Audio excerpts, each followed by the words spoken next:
opportunité spirituelle et politique pour un Congo. Alors le message: ne devrions-nous pas rendre grâce à Dieu qui, à travers l'accord de Washington, a exaucé notre prière, seul de voir les obstacles les plus coriaces céder pour ouvrir les voies les plus inattendues vers la paix. Mais plusieurs se sont posé la question de savoir est-ce que la signature de cet accord doit exciter aux personnes qui ont quand même occupé nos sites, quelques entités de notre territoire national, de les libérer. La suite, nous en dirons plus. Accord de paix RDC-Rwanda, Julien Paluku démontre le message ôté d'Olivier. Également, marche de l'Union sacrée, le député Simon Moulamba prédit les lourdes conséquences pour le Rwanda en cas de non-respect de l'accord. Le pire scénario, Emmanuel Macron met en garde contre une sortie de l'Iran du traître non priorité. Bukavu, sous tension de l'ex-FARDC enrôlé par le M23, débarque un poste en provenance de Goma. On se limite quand même par là, en direct de Kinshasa, la capitale de la République démocratique du Congo, sur les antennes des Show TV. Mesdames et messieurs, bonjour et bienvenue. C'est votre émission Parlons Congo. Merci Naba Congo Manibanso, Mazu Pena Libaku, ya Kolanda Biso Mokoro Malelo. Merci Naba Ibanso, Baliko s'abonner massivement à la chaîne YouTube Nabiso Parlons Congo TV officiel. Merci Naba Ibanso, Baliko Yinge La Bongo, Naba plateforme Nabiso Soya réseaux sociaux. Désormais, Parlons Congo sur les antennes de la chaîne du réveil. Dengue Baya Lingala Balobaka, chaîne Yabolabuki. Également, Topesi Bandeko Banso Baliko Sunobiso, Simamasin, Mbote, et puis na Bandeko Banso, Bazwami Bongo, na Ndakuya Show TV. Trois invités, na Katia Masolo Nabiso ya Mokolo Malelo, Toko Solo par rapport ya accord. Oui, Utaki Bongo, ko signalé entre RDC et Rwanda, est-ce que c'est une victoire diplomatique? Denga Baïka Bali Koloba. Yanga ya limituna et après Tokobeta Bongo Lisolo, il y a gestion, il y a ville province de Kinshasa, Oezwami Bongo na Maboko ya Mwana Congo, Daniel Bumba na Edi Iyeli. Mais bande komoko ba bengi ngai na kotuna nini ekomeli vice gouverneur. Ngai pena ya noli na yebite bino ba yanda ku numéro na biso ezali wana. Bobenga bokomele biso ezali lolenge ya ko participer na manaka na biso ya mokolo mwalelo. Tozali na mwana Congo Dani Sindani, je rappelle qu'il est le coordonnateur de Founan du parti politique ADD Congo, cher à Prince Epenge. Mbote pe boye malam. Mbote ndeko Benoît, mbote na ba Congo mani nyonso baza kolanda biso. Mbote na bayeba zwami na mondelo ya ekolo na biso parti est mboka wapi ezali envahi par bangonia ya mboka ozangi kimia toyebi bosufrita molai toyebi mais botike te toyebi sabino tokangi maboko te toza toujours ko bunda ko proposer maye kozala ke bino kimia ezonga na mondelo isika bozali na souhaiter pe ba congolais banso baza kolanda biso ainsi que bana de Congo isika bazali à la moka président Prince Epenge, je les salue en passant. Tikanga indeko na remercier bana Malueka. Non, c'est incroyable. Incroyable, et je vis ces jours-là comment bana yangalia mabaloba qui nous sommes d'accord pour accepter Prince Epenge défouler sur pied na katia commune ya biso na mona ke bana Malueka bazala ki ebele batondi si sale. Merci Nabino. Oyo bosali poete bo rendre hommage na président Prince Epenge to pesi bino merci Longonia. Ndeko toza na mbongo te to pesa bango toza. Na mona on dirait bokabola ki moi biso biso opposition na régime ya Tshisekedi aliko futa koleka régime passé. Puisque Mabumu mwa kazaka ya sika régime ya Tshisekedi ba opposant baliko se retrouver. C'est très important Dani. Mais tika ko c'est pas congolais. Et là, on a besoin de Libakou. Obeti Libakou, tozongela deuxième prise de parole. Merci. Moi, longue ezaliko tandama ma faute, c'est-à-dire opposition à Tshisekedi aliko feta. Il faut qu'on reconnaître quand même effort. Amisi Chabani Ali cadre na parti politique ya mwana Congo Ados Ndombasi Alternative 2028. Mbote pe boye malam. Mbote ndeko journaliste. na profiter pe kopesa na occasion oyo mbote na bayi kongomani banso ba kolanda biso ne tuka ya Beni ne tuka ya Maagi na Bukavu Goma Lubutu bao bazali na Isiro bao bazali na Bunia to bosani bino te toza elongo na bino to koluka koma ndenge nini Congo ezwa valeur nango ezwa place nango pe bo vivre le longo oyo elongo bani oyo sengeli ete bato ba ko vivre pe na pesi yo pende ko journaliste merci pour na ko benganga na émission nao merci beaucoup pe na pesi bato ba cadre no sauté à partie alternative 2028 oyo ezali dirigé par honorable Ados Ndombasi Mbote balobi kwanda baloba pacte na bango na ba délice sanga mwana maya bungi na terrain aliko mona na tepo fayulu a décevoir bino à rejoindre quand même Tshisekedi ndeko naibi ki mai toyeli nde yango merci to kolobela yango si mwana Congo. Voilà, a signé participation à Yaliboso, Azali Moulandi Nabiso, ça on doit le reconnaître. A Salibiso Oner Mokolo Malelo pour Aleka na plateau, ya Baibali Kota la Congo Nambunzu, Bali qui était Congo et Kobongwana. Moi Congo Jonathan, communicateur de la rue, Bayimbo Kabaleli, Mbote pe Boyemala. Ouais, Mbote pe na yo ndeko journaliste Benoît et puis Mbote na balabala. Balabala o babosana, balabala ozali kolela. Mbote na bino bato nyonso bozali na este bato nyonso bozali na mondelo ya Congo oyo bozo souffrir bozali na kati na balabala to bosani bino te balabala oyo batikaki balabala oyo babwakisi ngai yelo molobeli na bino molobeli ya balabala tozali elongo na bino tozana elika biso na bino tokolonga. Merci beaucoup. Biso na bango na bato abanda kuna baibali na balabala tokolonga puisque on signé participation na émission na biso mbala yambo tikana tuna yo soko zalaki mutangi ici na école ba pesio papier ya correction ya examen ya Félix Antoine Tshisekedi le lenge azwamboka atambusi mboka lelo soki bache 10 ba pesio papier na pour corriger pour la gestion là. Sur 10, on peut ça combien? Peine à secteur dans 30 secondes. Sur 10, on peut ça Félix Tshisekedi 4. 4? Oui. C'est-à-dire à quantité apparemment. Oui, on peut ça 4 et puis 4 en fonction juste pour les infrastructures. Les infrastructures, du moins, à Zobunda. Merci. Merci. Mais Nzalaba Congolais, Katana Libumu, Bayimbo Kabali Komilele. Kuna au petit pointé. Voilà, ils ont passé micro. Merci beaucoup. Passe à micro, parce que tu commences à n'angoter. Tu as toujours na yo, tu entamé na yo, sujet na biso ya yambo. Accord RDC Rwanda, une victoire diplomatique. Natine ya Tshisekedi, acclamons quand même pour l'état des droits, acclamons quand même une diplomatie agissante. Bayimbo va se retrouver. Qui m'est ingeli na est?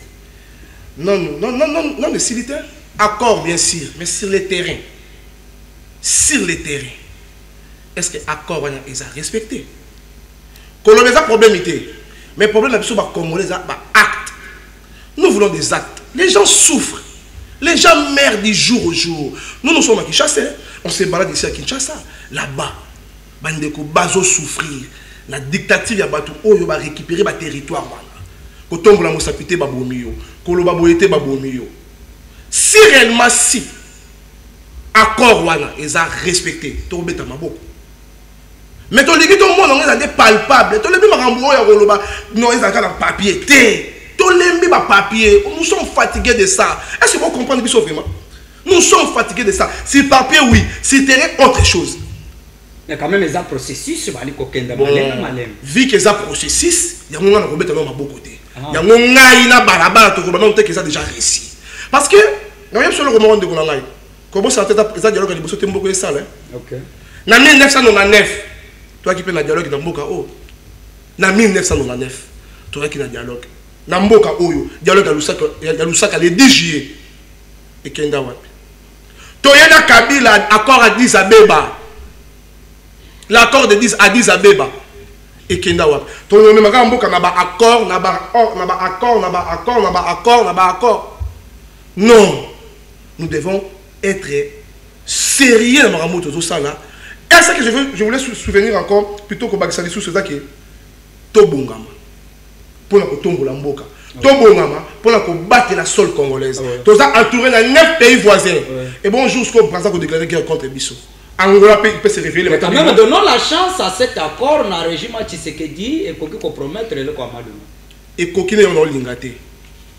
Et coquine là parce que non va se retirer voilà. Le corps non va se retirer. Biso peuple autozo souffrir. Biso balabala autozo nyokwama. Biso autozo kufa. Biso autozo mona passe. Tozangi mic, tozangi courant, tozangi nyonso. Tozo tala non musique parce que passe dans les cilités. Mais ce qui est accord wana ils a respecté. Que bango ba quitter sol congolaise. Ba se retirer Rwanda, se retirer na batuna yeba tiki biso à l'aise. Ba déplacer ba zongi. Moto na moto comme libre ya ko circuler na ngonga oye ya lingi. Nde biso to kobeta mabo. Merci beaucoup. Congo je m'attends. Mulobeli ya balabala. Voilà, message na côté. Ça c'est par long Congo quand même, on est là qui en haut, vous êtes là. On est là qui toge, on est en haut, mais toi que nous malem là te chauffer. Moi na Congo Dani. Martin Fayulu et pas Tshisekedi, enfin, Tshisekedi Ayambi Senuko, mais quand même, tout le monde dit que accord au Baouti signé entre RDC et Rwanda, tu peux ça chance. Et cette fois-ci, dans l'initiative de Martin Fayulu, il y a camp de la patrie. Tu as le Simamou Kontombolo, tu as la vérité des urnes, l'intérêt supérieur de la nation prime. Ok, merci Ndeko. Avant de nous faire un accord, au Elekina Washington, Tikana éclairé les Congolais, chers compatriotes. Fayulu, c'est un homme de valeur. Fayulu, c'est lui qui incarne aujourd'hui l'opposition congolaise avec sa dignité de constance, avec notre dignité de combat que nous sommes en train de faire. Ce combat-là, Fayulu n'a jamais trahi le peuple congolais, il ne le fera pas. Fayulu n'a jamais créé une union avec Félix. La Mouka n'a jamais aussi rejoindre l'union sacrée. Nous sommes de l'opposition. Nous sommes en train de voir l'évolution politique congolaise. Nous ne pouvons pas être là.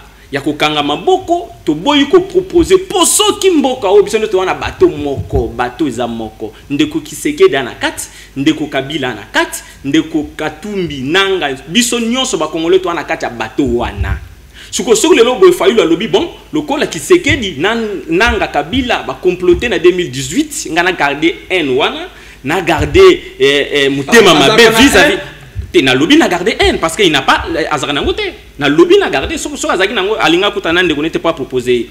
Nous avons vu ce pays en train de partir total union so wanate on a dit nous devons proposer des choses pays na biso elongwa na crise autozango actuelle to kende na belle élection transparente cette fois-ci muto ya kogane ma ponami azala légitimement élu pour être ayeba ko kamba mboka na kimia. Personne n'a réfléchi à ce niveau. Sauf que Fayulu a dit non. Dans ce cas, il faut interpeller tout le monde. Il a interpellé Kabila, il a interpellé Nanga, il a interpellé Félix et il a dit à Félix, je vais te voir.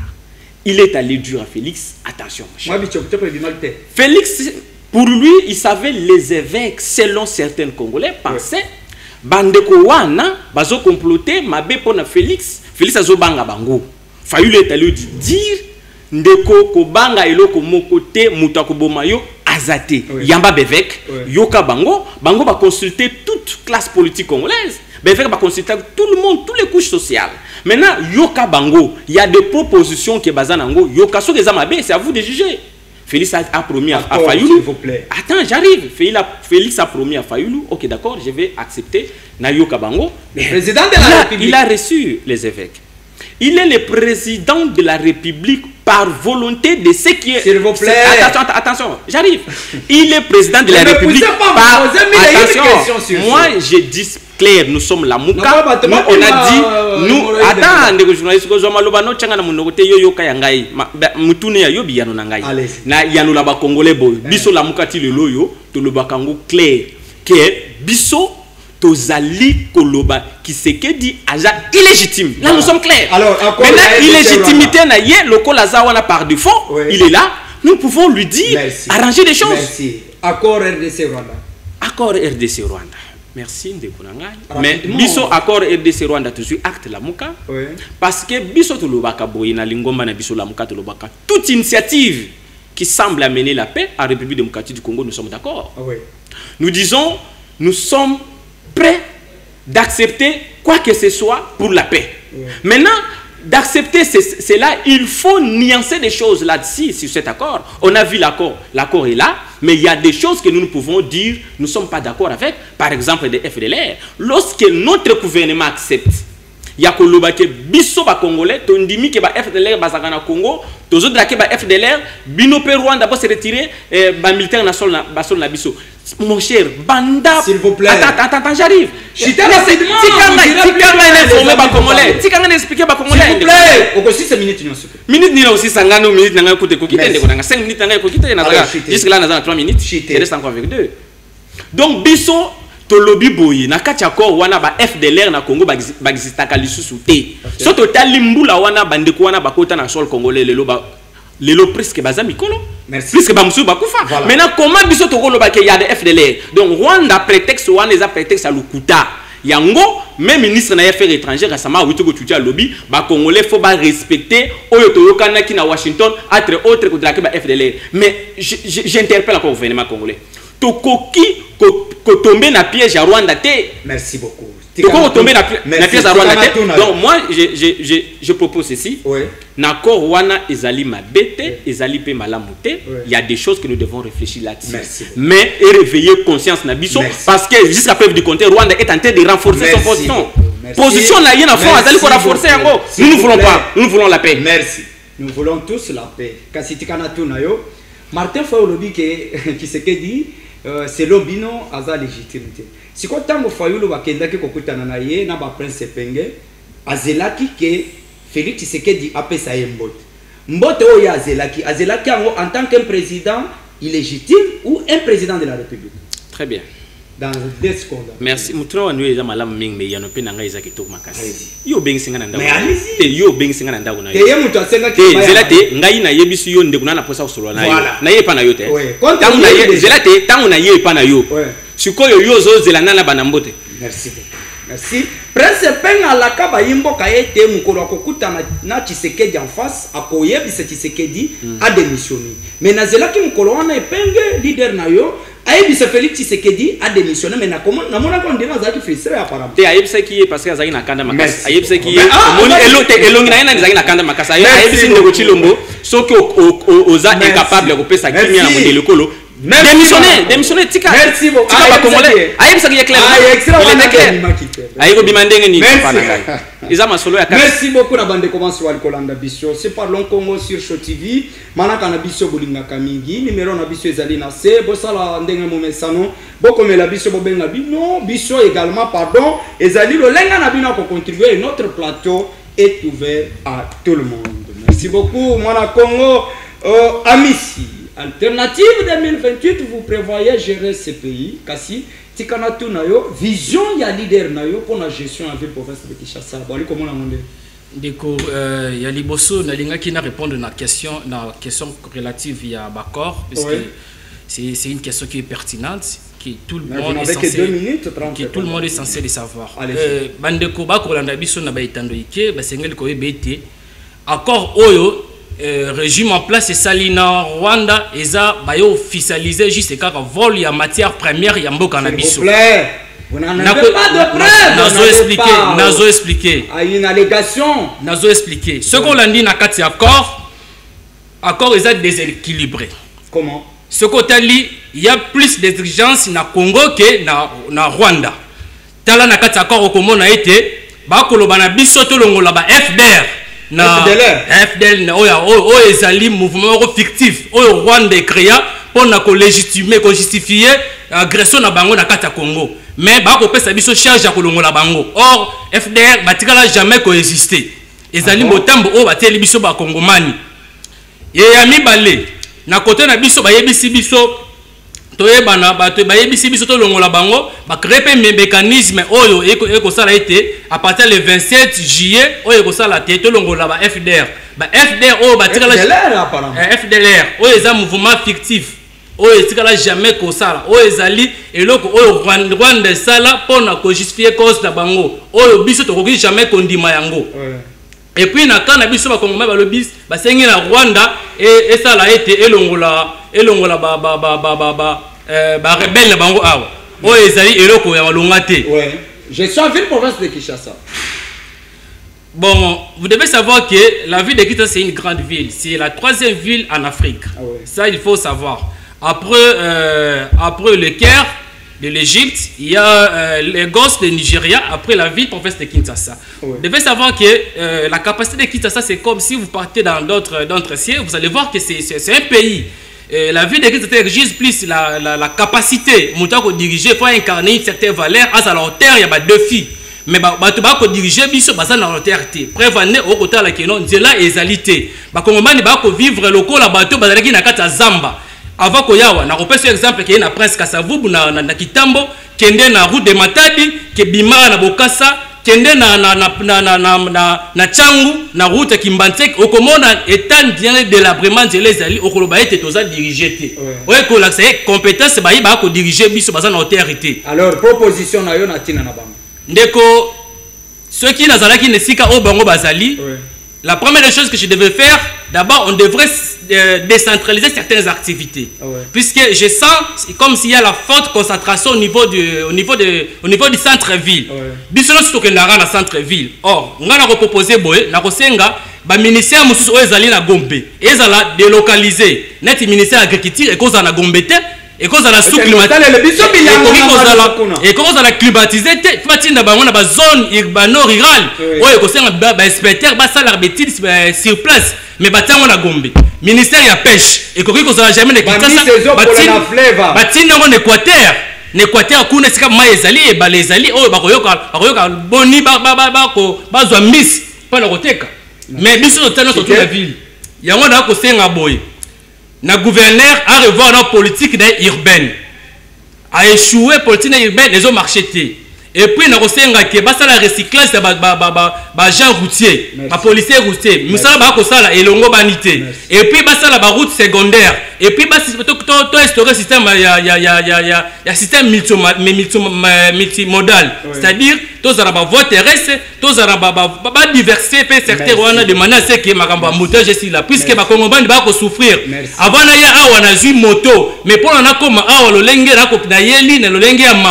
na moni maman zaki boso nanga akoyi na mwana bébé. Merci. Ezali pasi. Daniel Bumba a revoir politique na e puisque eko sala Sony 2028 ekoya. Merci beaucoup. 2028 ekoya. Bakoyinga la lisusu na mapona mekona koya ko senga na bayimbo ka bapese bango vakasi batindio na Assemblée nationale, na Assemblée provinciale. Vous êtes ministre, vous êtes député, vous êtes gouverneur. La réponse au problème de la population congolaise reste que Milelo.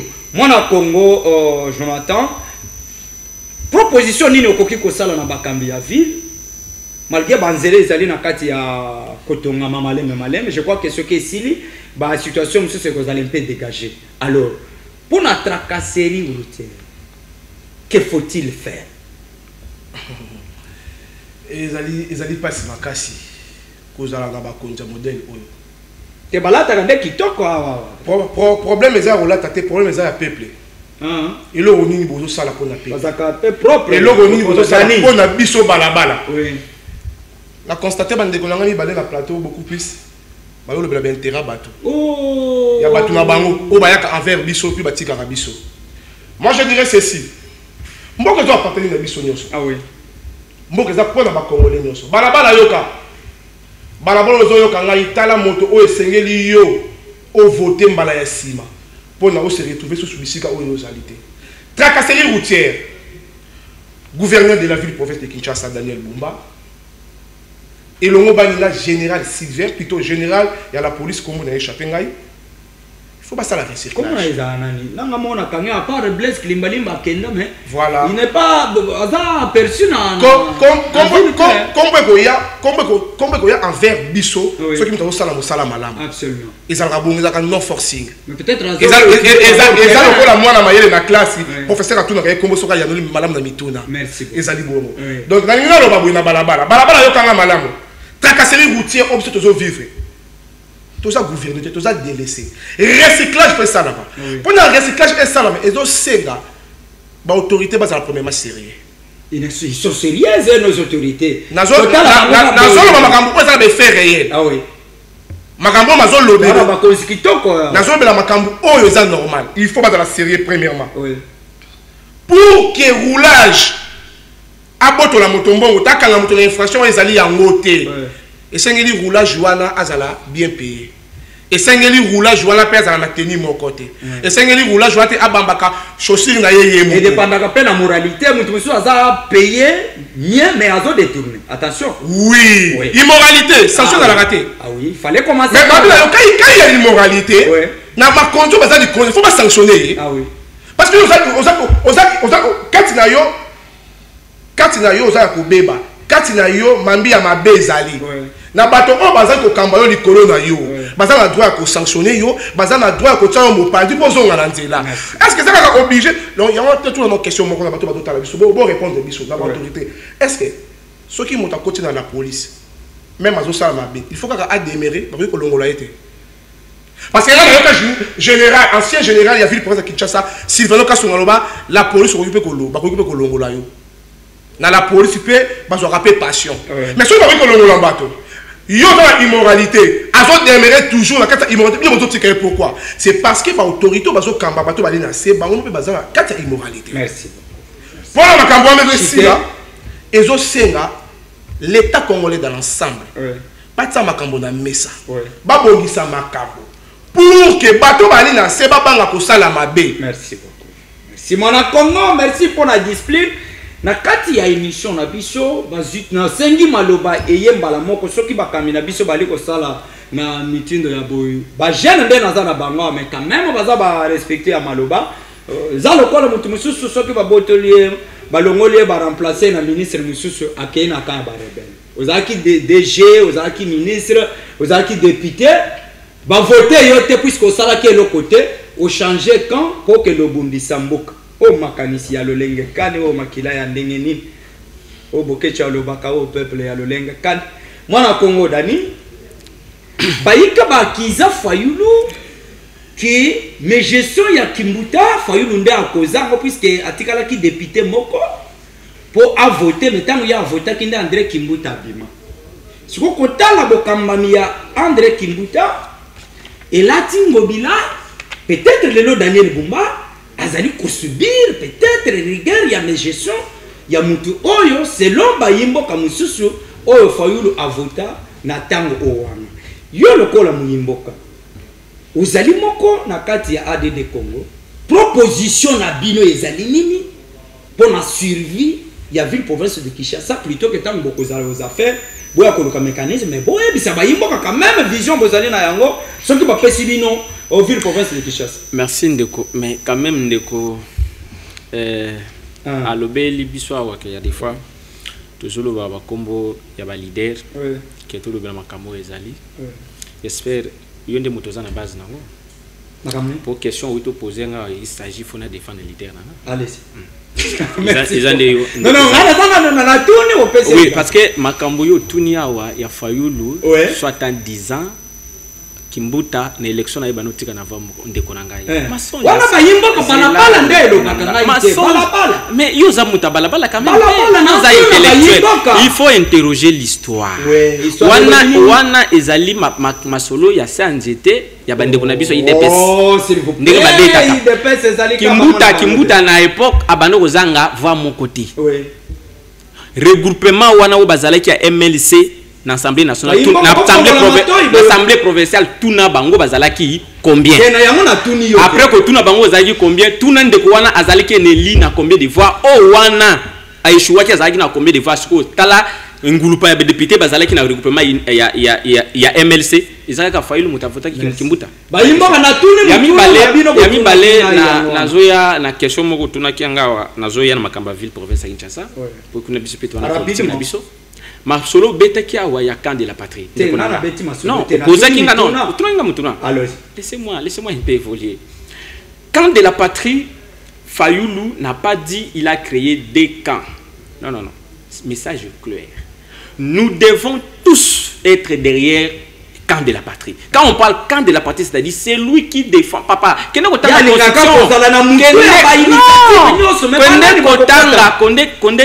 Constitution na mboka na biso ezali ko recommander biso tant que peuple lorsque nous sommes attaqués, mutu nyonso tangami aza congolais azali prêt à défendre l'intégrité territoriale. Ah oui. Aujourd'hui, il y a la guerre à l'est du pays. Aujourd'hui, Bangounia, il y a Congo Banzingi Mboka. Oui. Il a dit, au lieu d'aller s'arrêter derrière ces gens-là, pour venez derrière le camp de la patrie. Oui. Donc, tous lorsque vous renoncez à la guerre, vous êtes derrière le camp de la patrie. Oui. Heureusement, Ndeko Kabila lui a écouté, parce que tout à l'heure, Kabila l'a dit, il est prêt de participer au dialogue et c'est 5 ans. Donc, il est dit, à ce moment ici, non, je renonce à ce qu'il est en train de faire à l'est du pays, je rejoins le camp de la patrie. Donc, quand la patrie est mouton, non, soit capable de l'eau, il y a que non la balkanisation, il y a que non ingérence étrangère, il y a que non insécurité en Bokanabiso, il est derrière le camp de la patrie. Allez-y. Je suis en la province à Kinshasa. Ndeko Bumba, d'ailleurs, ne bandeli nanga émission mo tout ça na yo na yebisa yo ke nazaki d'accord te ndeko wana na tête ya ville province à Kinshasa. Parce que au moni biso politique, il y a des fois il faut toyer bako ça la casting. Nous ne venons pas parce que c'est un pire vieux, pire petit. Et ce qu'on a chez wana ngana obana ko jo couloir par rapport na parce que na yebi ki azala redevable nanga non. To chaka bato bazana compétence. Bazo répondre. Ba etobige muto surtout chez wana à rendre ba congolais service. Aujourd'hui, ce qui se passe en ville à Kinshasa, ils allaient incompétence, rien que ça. Yami balé ezali ba décision bande konabiso bazo zoaka ba décision moko populiste. Et il y a des fois bazo accompagner ka ba décision wana tena technique ya malam. Au moni so ki to komi na niveau ya koyeba d'abord entre différence ya kozala bon manager, un bon leader. Ozo même l'aider à la fois leadership incarné et la management. Lorsque vous êtes un bon leader, vous accompagnez avec la management et vous réussissez dans votre secteur. Donc aujourd'hui, si nous sommes là, parce que les gens qui incarnent ces visions-là, aujourd'hui, actuellement, il n'y a rien. Merci. Donc, Moutaï n'a tête en boca parce que il était délit d'épaisse. Il faut qu'Abouya a décidé. Donc, moi, je propose ceci. Ce qui ne kouana bisonios tozo est marqué. Sauf kaka namoni nekin de auto lobawa. Sauf na plan il y a infrastructure nazo mona un peu ba travaux par-ci par-là. Il y a ma pesa qui mo tombe le 4 sur 10. Nazo mona ba travaux par-ci par-là, là c'est bravo. Mais le reste en tout cas ils ont simbaté. Jules Bumba aïe banan d'abord pour résoudre les problèmes ya ba wenze. Na biso ba marché pirate. Jules Bumba a mécanisme d'abord pour c'est qui là Daniel Bumba. Yo kena Jules yo ko na Jules Munier, na pesi Jules Munier. Ah ndeko Daniel heureusement en tout cas na la bon. Merci beaucoup, merci mon Congo. Je fais que le dire pourquoi il y a stade ma belle. Merci beaucoup, okay, merci beaucoup. Na bande comment sur Kolanda biso mais là nous na juste na préciser na to moi j'ai été interpellé dans Zela Flambo. Que na tamboli mopanzi moko ba pekisi. Na kotanga te po eza ici kamoko très sensible. Ba yo ba liko le kana Zela ya Flambo, ba yebi soko komi na ici kamoko boye, eza na accès interdit. Mais na koya eza na indice moko te kotalisa muyimbo ka yete awo ko komate. Mais par la réflexion ya muyimbo ka yemo ko fo ayeba. Lokola ngai nzela wana na tikalo ko lekela ngo makoloti. Alors nakendaki kotala bande ko moko na tala mupaza ko bima na zela poilu na mona ba yimbo ko bazawa na mai ezali ko zwa bango mais na koya pona mata na chaîne na zela ka ya Flambo. Je me réserve le droit à citer ici kawana. J'ai été interpellé que na koki kotambola kunate mais ba condition qui bo aider ba yimbo kayete mupanzi wana bato batambola te il faut ko lakisa na moi indice lokola ngana kimai wezala kiwana mais j'ai été interpellé heureusement que moi carte na biso ya muke ya balobeli ya mboka tango batali ba comment vérifier na kati ya téléphone na ngai ke téléphone na ezo kote ba message na ba teni et pendant qu'il y a des sites d'information il y a que na téléphone mais si ce n'était pas moi peut-être la bazonga qui se marqué nazali mupanzi sango mais ba konzi na ngai soki bo landeli mupanzi wana je crois que boyebi site wana bo orienté plutôt que ba yimboka bali komilela puisque na kokende komaki makambo mbongo na lobi naza pe na mbongo te na uti makolo de G7 awa tango bayoki bongo na lingina ko esama ya miso bimo bali kolela te milinge ko bima simandako bakamina ngai botala na nzela poalo s'il faut ko kanga nzela wana bokanga bo désorienté plutôt que ezala moi site moko ya kotungisa ka ba yimboka ezali mwa malamu te ezali pe lolenge te ya kosoutenir mokwantombolo mwana mama Marthe mobali ya Nyakero Tshisekedi bakotuta mokwantombolo maloba awa soki balinga bakumisa yawa mais je me que bakumisa mokwantombolo na musala malamu bayi bakosala vision na ye basala vraiment vision na ye plutôt que bapesi yo poste kende bakolongola yo te okomi arabi ochangeaka na yo te mais coproduire eloko amalunga na ntina peuple yalité. Voilà, mwana Congo to ciblé quand même le Kambouya ministre, ex-ministre de la justice, maître Constant Mutamba, un jeune qui quand même na Mvouya, Makila et Tonda, après seconde la justice, mais bah monsieur Soubalabi Mutamba Miché Otobi, un Miché Otobi, et ça y a solo toté, vous en avez une minute na Tina Wana, maître Constant Mutamba, bisonyo so bilenge tozaki simana yi. Ngai na principe a émission na ngai na tikali ko beta libanga na ambulance te. Bisonyo so te. Batu mususu bazaka na courage ko beta libanga na ambulance oyebi muntu ana kati aza ya bomo ito ya kokufa. C'est de même que muntu soka za na maboko ya banzuzi na lingaka ko tuta mabanga te. Po muntu soka ya kokufa na tension. Mais na lingi to analyser fait lokola ba yimboka. Est-ce que Constant Mutamba na kolandisa kokende mbango ko livrer Mutamba na maboko ya justice de la part de l'Assemblée nationale pendant que ça na ba dossier yike we sengeli na bango kotal mais Mutamba avant ba kende na vacances parlementaires enfin Mutamba na maboko je crois que lobby azala ki bosoa bazuzi pour na se défendre jusque là on a eu ba élément de fait. Est-ce que vous pensez que maître Constant Mutamba c'est reproché de quelque chose? Oui, je pense que jusqu'à ce stade où nous sommes, M. Mutamba jouit d'abord des droits de présomption d'innocence, oui, parce que M. Mutamba ne peut pas encore juger. Oui. Il doit se présenter ce 9 juillet, oui, au parquet pour que ces faits soient réellement établis. Oui. Là, on ne doit pas mettre trop de commentaires. Oui. Mais là où je voudrais plus mettre un peu l'accent grave, c'est concernant la justice. Oui. L'État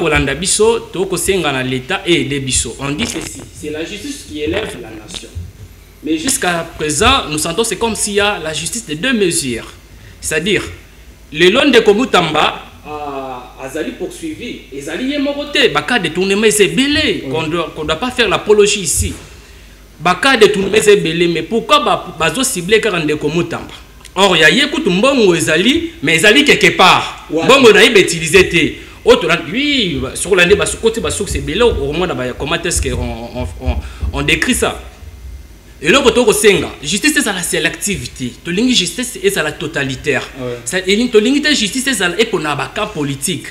Net il est long de comment t'as l'élo, c'est toujours senti quoi comme ils ont problème dossier moko boyé, ils ont victimisé, ils ont battu na c'est ba ko sponsorisant et que ça la sonne na justice na biso. Et puis quand elle a été moto azaki ministre de la justice. So a tombé dans motambo oyo il y a détournement et que ça la sonne. Na kolobango na mai na miso e ko tanga on le biso na côté isolé ko côté to lingi justice le la biso soni to ça to kena un état général de justice pour la justice ça na l'auteur puisque mboko e ko bongate tant que mboko ça na justice eso ko pona bakaba couleur politique to yebi na ino sacré le lenge bato mususu bako karaboma ba détournement na Kasai récemment ok makamba 3 millions de dollars ndeko eko sala pasi bakongomani bakonyoka mandeko yebi kene moto koloba boyeza mama moko boye na malweka oyo kolia fulful na pilipili azangi loko kolia bazalaka activité na mama papa oyebi kene na minute na masina ezala moto mususu ako defa lipa au moment où tozali na 80 millions d'hectares à terre arabe oyo chômé. Donc, la Chine est de Chine a 1 milliard de personnes. Mais on continue dans la biso loso. Donc, on a des nos études de mafuta. Ezali Sony. Ezali Sony. Il y a un qui a Congo, bako diriger biso, bako zoa, ba responsabilité ba main. Puisque ko sala Sony. Et ko sala Sony na Grand Congo. Ata otai na bakor, tozuki na bakor ana. Au moins que nous to négocier na moment de faiblesse. To za vraiment prise en considération te. Et ko sala Sony makasi. Congo aliko sala Sony kasi mutu na Sony wana nana aliko luka yango. C'est ça la principale question. Mais bako diriger biso, bako diriger biso. Je voudrais dire quelque chose ici. Vous devez savoir que dans la scène internationale Bon, la scène internationale fonctionne comme une jungle. Ceux qui sont les plus forts dominent sur les plus faibles. C'est ça qui nous subit. Ce n'est pas le cas chez nous. Oui, c'est ça le cas. C'est ça le cas. Aujourd'hui, si vous regardez l'accord, vous allez voir qu'on est traité comme étant des petits enfants. 40, ce n'est pas le cas. 65 ans d'indépendance, on est traité comme étant un petit, comme un état bébé. On est comparable avec le Soudan du Sud qui a pris son indépendance en 2014. On est un état bébé, ce qui fait honte pour la République. S'il vous plaît, ça fait honte pour la République, mais je n'ai jamais vu au monde un ancien président de la République se comporter de la sorte comme la RDC. Je n'ai jamais, s'il vous plaît, je n'ai jamais suivi ça. C'est une question pertinente. Ancien président de la République, la conseiller, mais s'est transformé dans le Lengawana, je n'accuse personne, je l'ai dit. La ministre, s'il vous plaît, on doit préciser quelque chose. Est-ce que vous savez que le pays souffre à cause de la malhonnêteté? Mais c'est ce que j'ai dit. Tout ce que nous vivons juste à cause de la malhonnêteté. S'il vous plaît, s'il vous plaît. C'est à cause de la malhonnêteté. Ici, c'est parlons Congo. Ne nous citez pas les noms. J'aime qu'on cite Congo que les individus. J'aime avoir les institutions fortes que les hommes forts. C'est ça le principe de mon émission. D'ailleurs, moi j'ai plus parlé d'idéologie. Merci beaucoup. Des individus. Peut-être Natina Combo a perdu le temps. Et Zali Soni Kota, l'ancien président, a comme merci. Non, je n'ai pas dit ça, s'il vous plaît, ne m'amène pas dans ce stade. Oh mon Dieu. J'aimerais préciser une chose que madame la ministre aux Affaires étrangères l'avait ciblé, à le but, quoi que tu signes accord, mais quand même, je crois qu'avec des étapes où il a dit, tout le monde a occupé quelques territoires, va retirer, se retirer. Est-ce que vous savez que les problèmes de la RDC c'est multidimensionnel? Merci beaucoup. On a des problèmes internes et externes. C'est pourquoi on devait appuyer la 5 la démarche de la 5. Problème, il y a Congo et c'est un peu traitant le Congolais. Puisque ce qu'on compare à Kambouya, les régimes refusent. S'il vous plaît, bino bozali ko s'opposer boké na régime tetango faulu akei ba yambié pas Tshisekedi. Manani Adolphe Muzitu également, Tshisekedi est très ouvert na ba ibali ko yana makanisi. Ça c'est quelque chose à préciser. Nous on doit mettre nos avis dans le dialogue. C'est là on va étaler nos avis. Dialogue nana banane, c'est ça le problème. Non, avec les Congolais. Merci beaucoup. Parce que vous avez traité avec ces étrangers. Pourquoi vous refusez avec les Congolais? Pourquoi vous refusez avec les Congolais? Merci beaucoup, apaisez-vous. Yali ko sala passe mais kozana motema ya lumière ndenge balobaka mbo Congo ekotonga mande na lumière. Mwana Congo. Maître Konsamutamba namonaki réquisitoire ya procureur Fermin Vondé ko ben s'appelle Nicolas Kazadi, l'ancien poids lourd du régime Tshisekedi. Mais on finit, je me dis que un député, moi, qu'on a réalité, mais Moutamba, que les Bosso Bazouzi. Est-ce que c'est acharnement ou bien prise de position contraire? Si on a compris un point, on a Kanda. Te koyoka Kanda te, koyoka Kanda le biso micro. Comment expliquer? Mboka yapo na biso nyonso. Allez-y. Justice yapo na moto nyonso. Ah oui. Oyo asali mabe, ale kaliboso ya Bazouzi. Oui. Nicolas Kazadi lui-même nous a dit, Yemoko, ma émission Zali, nous sommes des juicières. Ce qui m'bongweye, to kabola kanam. Tout à l'heure, projet là. Ça fait mal. C'est des millions qui partent. C'est des millions, mon frère. On parle de millions. Pas de 1000 francs, pas de 500 francs. Tout le monde a une mention. Tout le monde a une mboka. Mboka ozo apatani ngana yo. Pasi ya kura biso mi bana tozo Sibiri yango. Transport pasi ngai na yo. Bango ba le kana ba contact ba saka ba sens unique.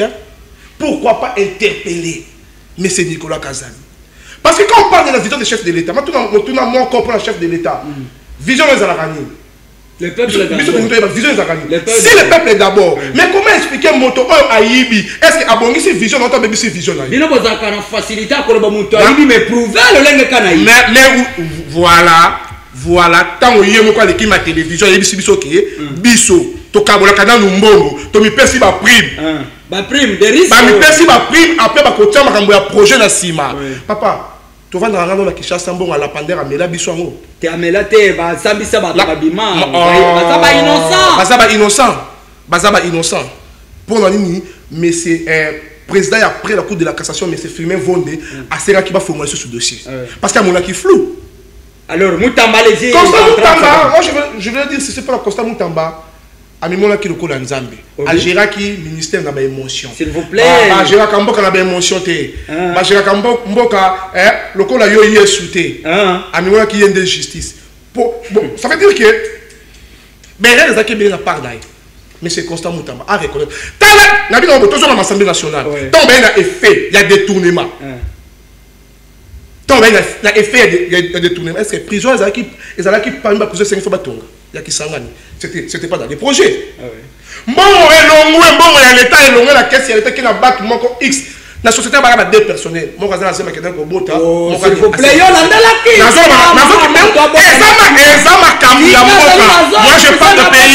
moi je parle de pays. Mais oui. Et ça va faire rien dans le Parlement. À quel Kobota des personnels. Société et ça va 50. 5. Mais expérience est bandakaka à 0. Oh non. Pour la copie, ça va marcher en l'État, il y a une processus. Il y a un bon, on a été. Mais les cas qui trop. Mais c'est le Tambabenga qui a une erreur administrative. Oh, c'est une tentative de détournement. Merci. Toi, tu as parti pris. Merci beaucoup. Moi, qui a un problème, moi, qui a un panne, moi, qui a un panne, papine, balongoli. Ni lingali kobi. Ni lingali kobi, ma mécanicien, baza koki, ma papa bonisa mon. Merci beaucoup. Ça c'est fort, merci beaucoup. Mais je vous dis ce qu'il faut, nous souffrir. Nous souffrons. 65e indépendance, Tozawa, ni métro, ni autoroute. Nous avons problème d'électricité, problème de maille. 65, après 65e année d'indépendance, où sommes-nous? Merci beaucoup. Merci, mon Congo, les BCK. Mais la maille au Congo, les ambitionnons, c'est Ali, à Nicolas, il y a Constantin. Et allez à mon côté, Congo les ambitionnons surtout tombe la mon lumière mais Tokima Bakan il y a rébellion. Ça c'est très important. Moi na Congo Dani ça chauffe apparemment Moutamba a été ciblé par votre leader Bi Moutamba Kenda Samba. Est-ce que Moutamba zali ko sala sujet il y a complot? Bon, merci Ndeko. Moutamba d'abord. Mais une minute, comment Bandeko va jouer une minute? Non, mais Moutamba avait parlé beaucoup ici. J'arrive. Moutamba d'abord, c'est un populiste. Moutamba, depuis Mokolo Banomaye, vous voyez quelqu'un qui est déjà au gouvernement, il s'est dit, il est à l'opposition. Républicaine. Ça c'est très difficile. Et vous voyez maintenant que Moutamba, Lelo, Azana base d'accélération et il y a insécurité dans Istanbul. S'il vous plaît, s'il vous plaît. S'il vous plaît, je vais prouver ça ici. Je vais prouver ça ici. Laissez-moi. Non, ne m'excitez pas. Laissez-moi évoluer. Vous n'en avez pas de preuve. Je ne retire pas. Je dis ceci. Moutamba, c'est responsable. Il y a accélération et insécurité dans mon cas. Dani, vous avez le principe de mon émission. J'aime ici qu'on parle du Congo. Alors, s'il vous plaît, respectons les Congolais. Il faut aussi, tant que vous allez Kolobali Kambo, Congolais, s'il vous plaît, nous avons retiré la passe de Motema. Oui, nous satisfaire. Oui, non, satisfaire, bah, Kolanda Bisso. Nous satisfaire, bah, on a le bangon de vérité. Non, mais nous avons retiré moi, na passe na Motema. Retirez, attends, passe comme ça, la Yomoko, bah, Imbokate. Ndekonangai. Retirez, on décolle. Je retire. Merci beaucoup, allez-y. Je retire. Moutamba, za populiste. Moutamba, à tête du ministère de la Justice, il n'a rien laissé comme les empreintes. Moutamba, Yemoko a créé conflit dans le magistrat. Moutamba, Yemoko a créé conflit dans le personnel. Moutamba, Yemoko a mis un conflit dans la décision na Yemoko a Zouaki. Ndeko nangai. Yo mona déjà wapi Moutou. Bozo ciblé yé que Moutouana azali poursuivi. Bo retirer d'abord nan ba bien naye. Bo retirer nion so bako ko retirer, bo lancer na mandat d'arrêt international mais Moutouana za na Congo. Nani wana? Nanga. Mais za na Congo. Dani. Oh. Dani aider le peuple congolais. Mais yo yebisanga mandat d'arrêt international Moutamba Tchaki pour ba kanga nanga. Nanga za populiste. Tolongo susuwana kaka Moutamba onzomona wana. Moutamba ye lisusa ye yebisa biso oh bandeko Pierre Louara na tchel bino 3 millions pona ye. Bakangela biso Pierre Louara. 3 millions. Azaka wa Pierre. Na Congo te na poto. populiste. Tolongo suswana. Mutamba a créé au babengaka ONG na ye. Yama yoto. Nini? ONG Mayoto. Mayoto yani. Mais structure oyo a yibimbo ngabiso. S'il vous plaît. 19 millions. Yo landela mbongo wana yeke ne structure. Mayoto to liyoto. Mayoto papa Mayoto eza ebeleli yoto eza moko. Ya eza Mayoto. Mayoto parce que soko tali be fait na ye na kati ya na ba décision na ye contradictoire eza ebele salimba ba Mayoto eza nini? Oui, bien, j'ai expliqué aussi. Merci beaucoup.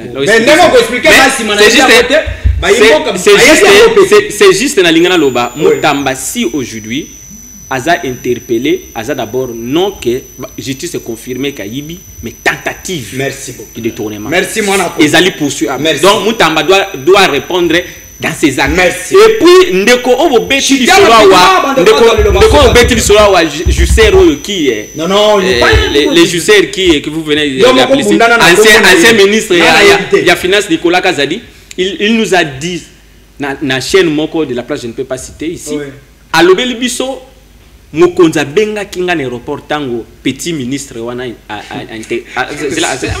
pour merci konanga ba kongola ba posa ba yeba vérité j'étais dans 5 secondes bande ko zo malo baso ba kongola ba posa ba yeba vérité konanga yi minute si mais pas ça minute oh mais aussi ici mais non mais la expliquer ba kongola bo ndeko wana ayebisi biso mon cher ndeko wana ayebisi biso ke mokonza benga ki na téléphone ayebisi ye nan interdit yo voyager ayebisi biso que ça petit ministre il faisait déjà quoi à Mutamba c'est-à-dire il est encore jeune mais il lui appelait petit ministre c'est-à-dire ndeko Tshisekedi na régime na ye basali complot ya ba justice avec Félix dès que zoyiba ba millions et beleti considérable avec Félix ce que zoyiba beleti considérable a kolongolo ko na tie place mais ce autres travail dans transparence a tie les bandes merci l'imbécile puisque Martin Fayoulou a déjà il n'est pas là papa Martin Fayoulou propose des choses pour faire ce que les Congolais doivent faire demain entre autres Martin Fayoulou merci beaucoup n'a pas fait ce que tu merci bobongi ce discours na mais tika non et ça sera votre activité moko ya munene organiser activité moko munene organiser na funa dont Nazali président fédéral de Congo. Tous allons une activité moko munene bientôt là d'ici dimanche j'espère que ça déjà date y activité tous installé président sectionnaire ya Makala président sectionnaire ya Kalamu pe accélère na biso merci beaucoup bobeng bobo ya kokobeng se parlo tout parlons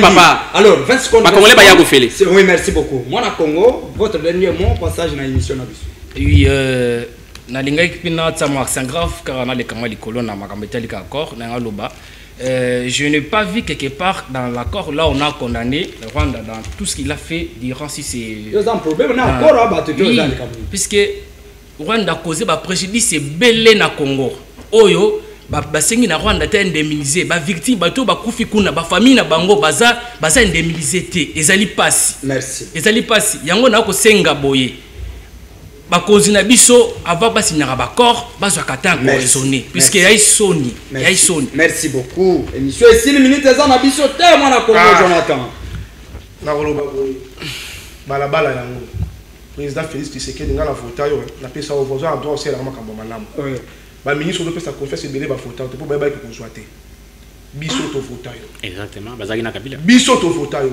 bato wana bakimaka tombe balakisaka mokonzi musafite bumba misafina yo avec beaucoup de respect yazana kanda vala kisa non balakisaka mokonzi bien allez-y de la République avec beaucoup de respect je vous dois biso to vota yo to pesa ki voto pesa confiance biso consolider les acquis IOP ndeko beno merci pour protéger ba merci on sale la biso merci yo ka biso protéger ba limité papa na plateau na yo on dirait on protéger ba s'il vous plaît monsieur Sili merci na bande ko la ba muya ya ba stabiliste ba muya ya ko melanga ya azali na wenzi au tuko na saki ya semul na 200 000 francs j'espère que bokolanda biso mokolo ya samedi sur Shot TV toujours na manaka na biso na Tony Bino Bouton merci na bande ko nyonso basungi biso sima technique na Tony Bino Bouton zamba likolo abatela Congo abatela Kita Congo abatela chaîne na biso